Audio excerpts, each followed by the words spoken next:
So this is my experiment. Will a Wonder Bag help me cut a very big pumpkin? Let's see. So I've opened up the Wonder Bag a little bit, and now you can see this pumpkin.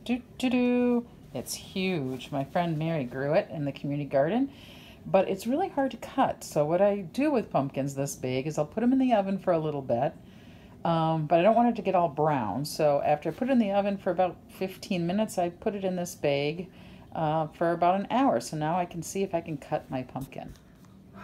Well, I am making progress, but this pumpkin is really hard to cut, and I can't find that old knife I had that would have been able to do the job, but I think I'm going to get there. Yay, I got a little slice out.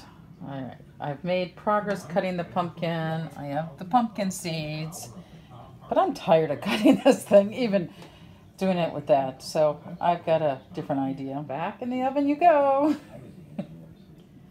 So I had this in the oven for 15 minutes and it still doesn't cut very well. Hey, just new experiment. Look at this. Isn't this weird? It kind of peels off. Huh. What could I do now? This may not look pretty, but it's not really that tough. Unfortunately, I'm taping this by myself, but you got the idea. At this point, I'm hoping this has some humor.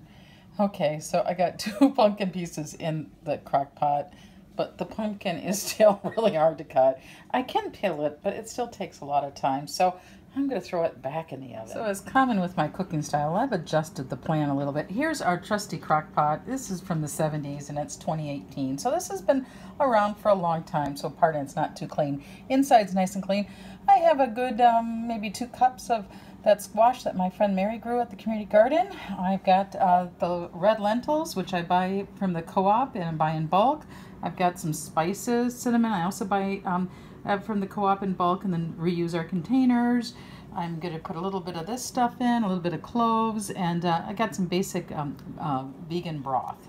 So we'll see if this soup works out. Oh, that is the important part.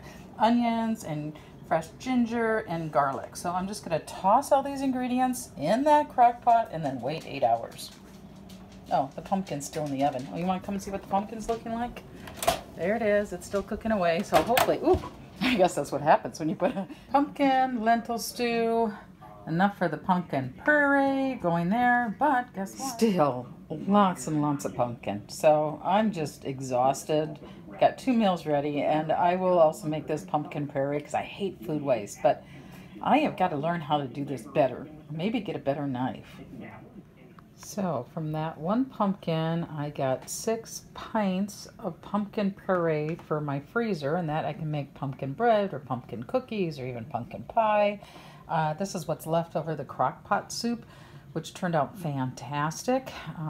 It was a full crock pot. I've got some in the freezer and a little bit of fresh pumpkin in case we feel like that. And there's the seeds still, but I think I'm going to keep them all to grow more because look at all this food from 1 pumpkin.